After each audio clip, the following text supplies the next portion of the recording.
Welcome to our study this week of Exodus chapter 5, verses 1 through 9, and then verse 22 through Exodus chapter 6, verse 8. My name is Scott Rainey. I serve with the Church of the Nazarene in the area of Nazarene Discipleship International.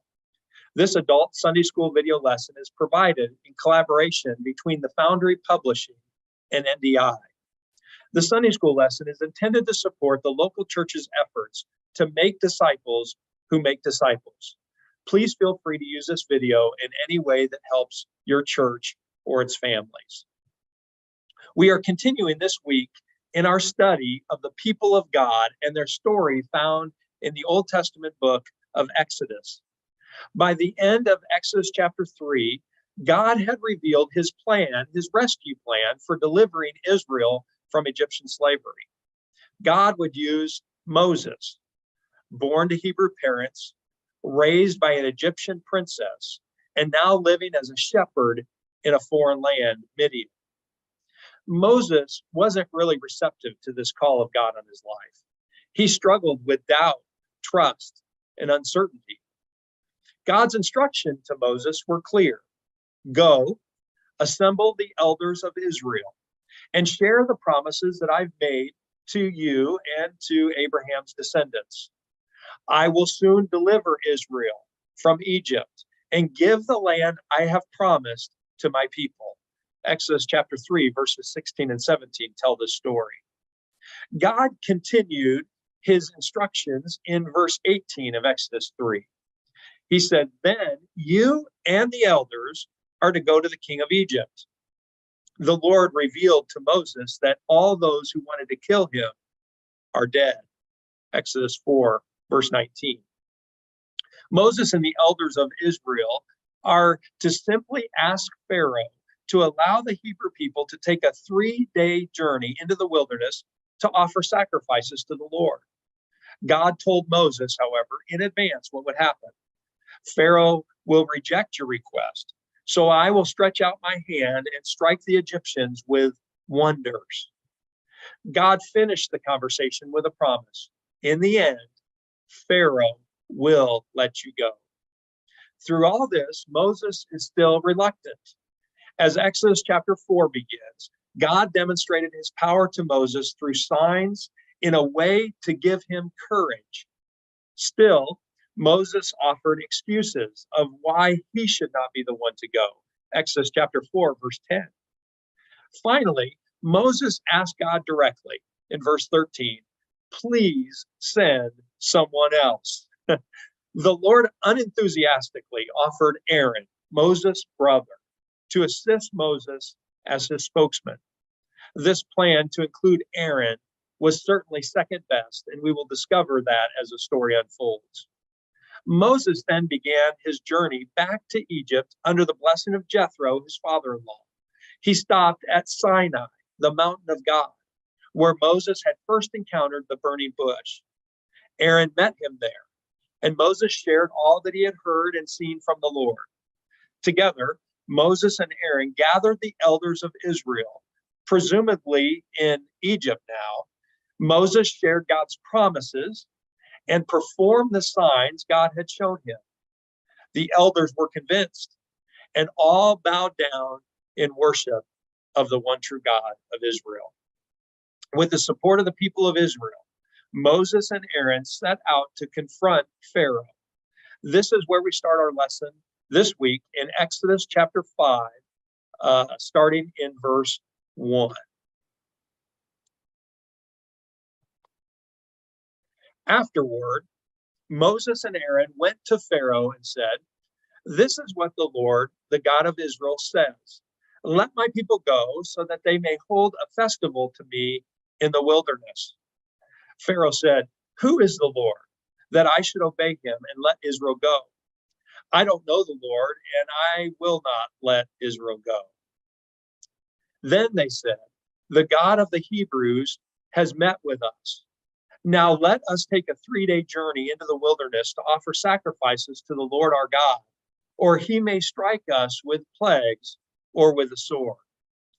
But the king of Egypt said, Moses and Aaron, why are you taking the people away from their labor? Get back to work.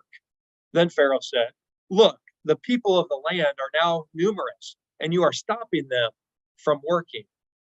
That same day, Pharaoh gave this order to the slave drivers and overseers in charge of the people: "You are no longer to supply the people with straw for making bricks. Let them go and gather their own straw, but require them to make the same number of bricks as before. Don't reduce the quota. They are lazy. That is why they are crying out, 'Let us go and sacrifice to our God.' Make the work harder for the people so that they keep working and pay no attention to lies." Then skipping down to verse 22. Moses returned to the Lord and said, "Why, Lord? Why have you brought this trouble on this people? Is this why you sent me? Ever since I went to Pharaoh to speak your name, he has brought trouble on this people, and you have not rescued your people at all." Then the Lord said to Moses, "Now you will see what I will do to Pharaoh because of my mighty hand. He will let them go. Because of my mighty hand, he will drive them out of his country." God also said to Moses, "I am the Lord. I appeared to Abraham, to Isaac, and to Jacob as Almighty God. But by my name, the Lord, I did not make myself fully known to them. I also established my covenant with them to give them the land of Canaan where they resided as foreigners.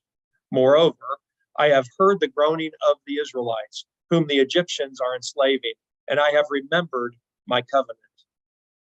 Therefore, say to the Israelites, I am the Lord, and I will bring you out from under the yoke of the Egyptians.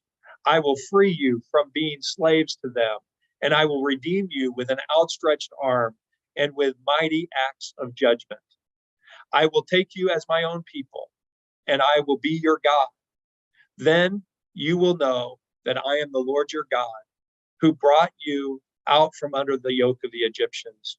And I will bring you to the land I swore with uplifted hand to give to Abraham, to Isaac, and to Jacob.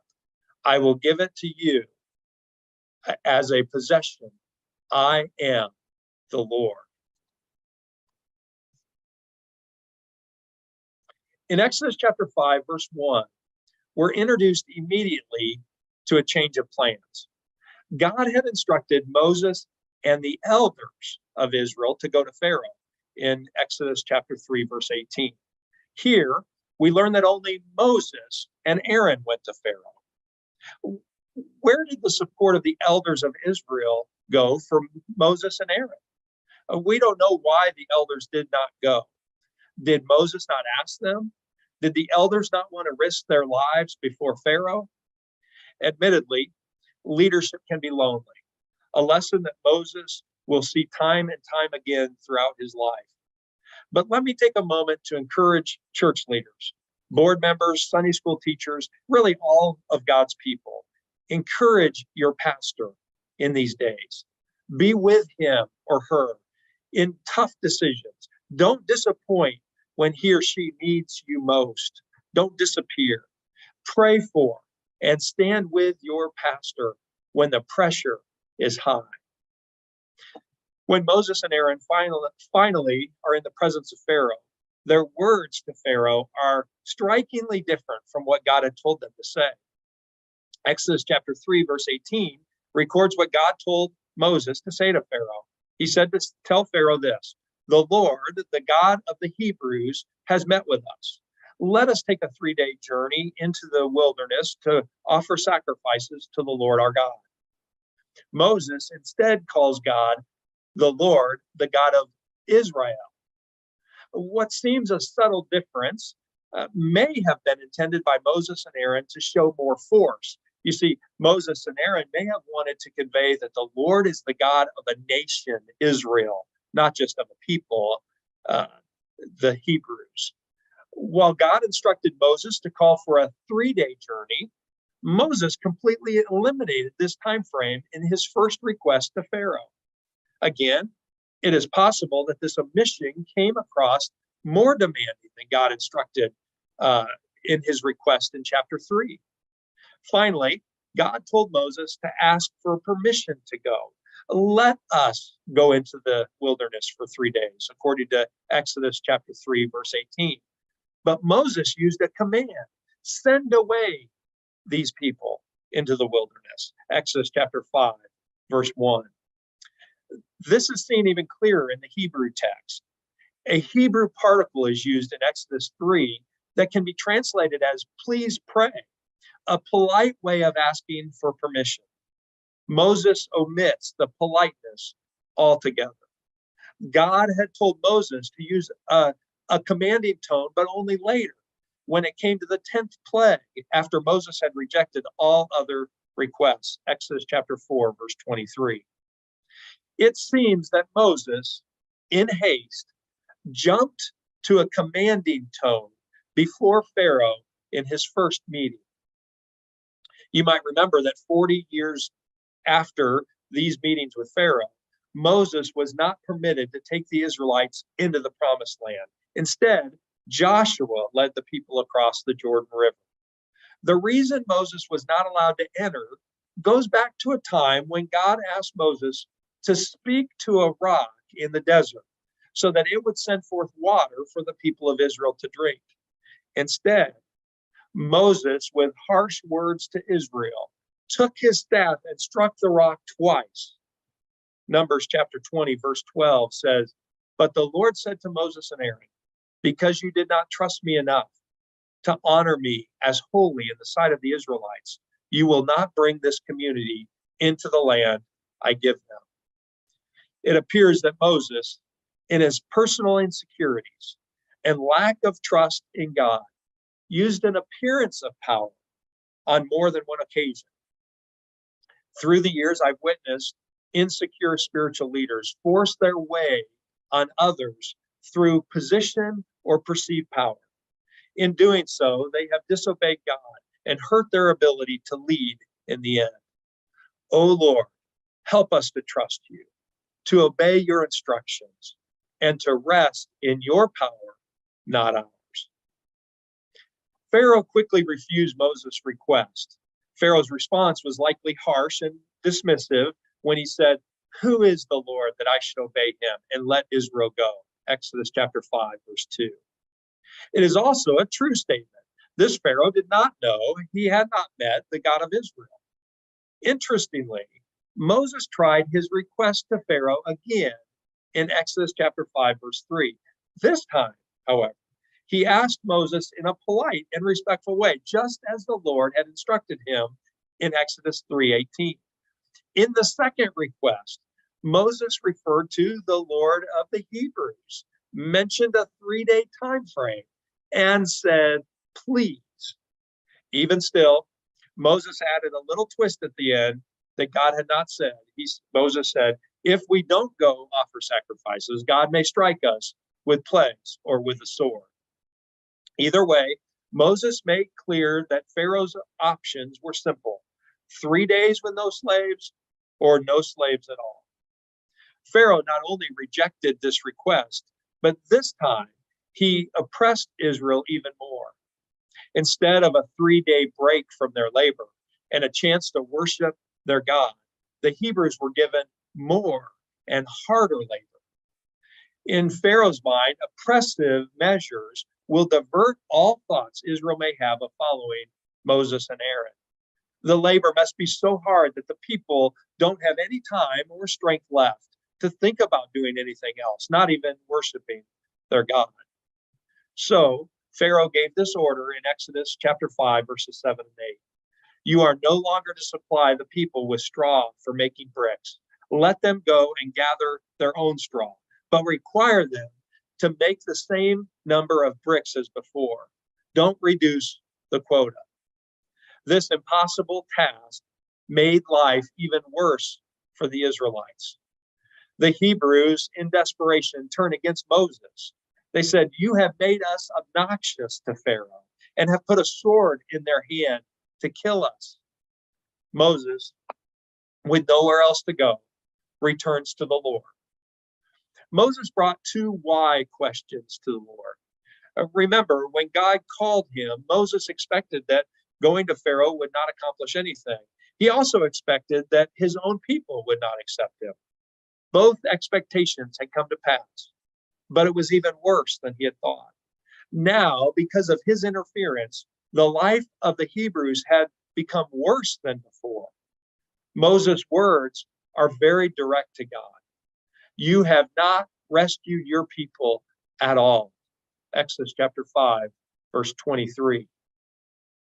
Pharaoh's hand was so heavy upon the people that they and Moses were moved to discouragement and hopelessness. Have you ever been in that hopeless state before? Some have called this place the dark night of the soul. I have been there before.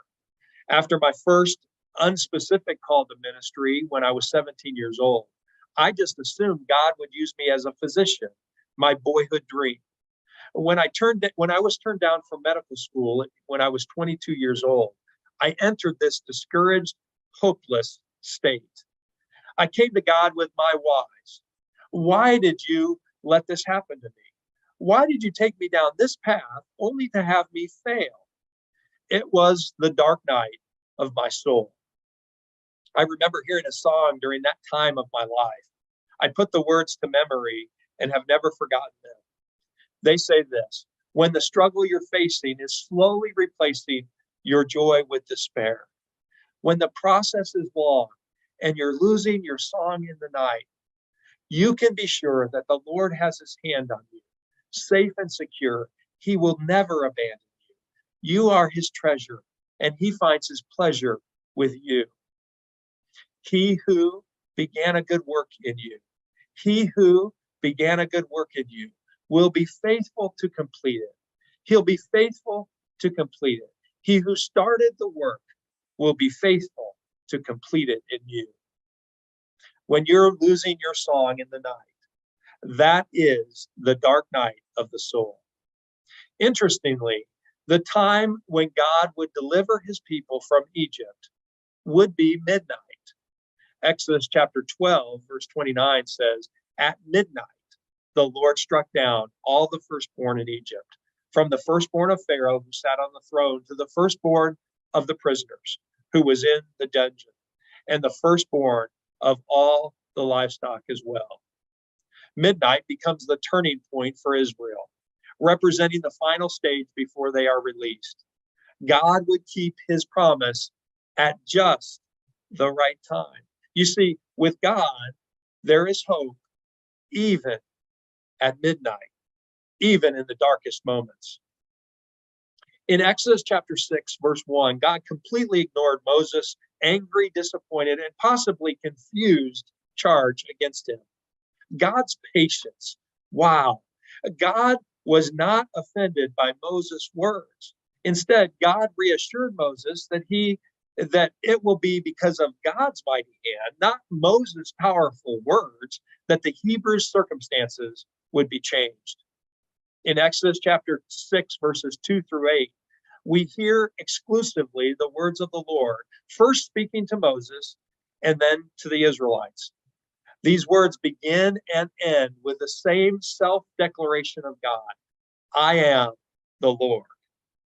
His words spoke of his covenant relationship with Israel. The patriarchs had known God, and God had made a covenant with them. God remained true to his covenant. Abraham's descendants had increased greatly in number. God had watched them and had heard their cries.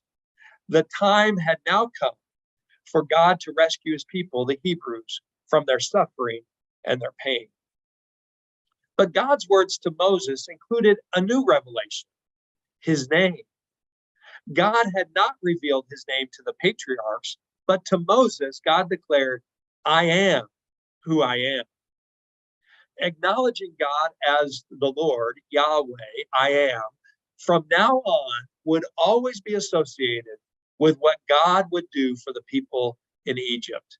His name meant power, presence, and deliverance. Because of who God is, that is the Lord, Yahweh, God would act on behalf of his people. He would redeem his people Exodus chapter 6, verse 6. The Hebrew word translated redeemed denotes the action of buying something back in order to restore it to its original condition. The people of Israel belonged to God. He would not simply take back what was his, he was willing to pay in order to bring the people back into the family relationship. God's redemption would once again lead to their adoption. Verse 7 says, I will take you as my own people. And their adoption would lead to their inheritance. Verse 8 says, a land which God had promised. Over the next 5 chapters, Exodus chapter 7 through 11, the Lord displayed his sovereignty over Pharaoh through a series of 10 plagues. God proved himself as the one true God who was supreme. Before the final plague found in Exodus chapter 12, the Israelites are instructed to hold the Passover meal. The meal commemorates this moment of divine redemption from Egypt, to be free from oppression and bondage. It should not surprise us then that Jesus interrupted the Jewish Passover meal in order to institute what Christians today call the Lord's Supper. For a new revelation had been given from the Lord. That is, a divine redemption of humanity would come through God's one and only Son, Jesus Christ. And that through Christ's broken body and shed blood, we can be redeemed, delivered from oppression and bondage to sin, adopted and given an eternal inheritance. It is the story of a people, the Jews, but it's also a story of God's salvation for the whole world. And finally, it's a story for anyone still today who would repent and believe the good news of Jesus Christ. You are invited into this wonderful story. So let us put our trust in Jesus today.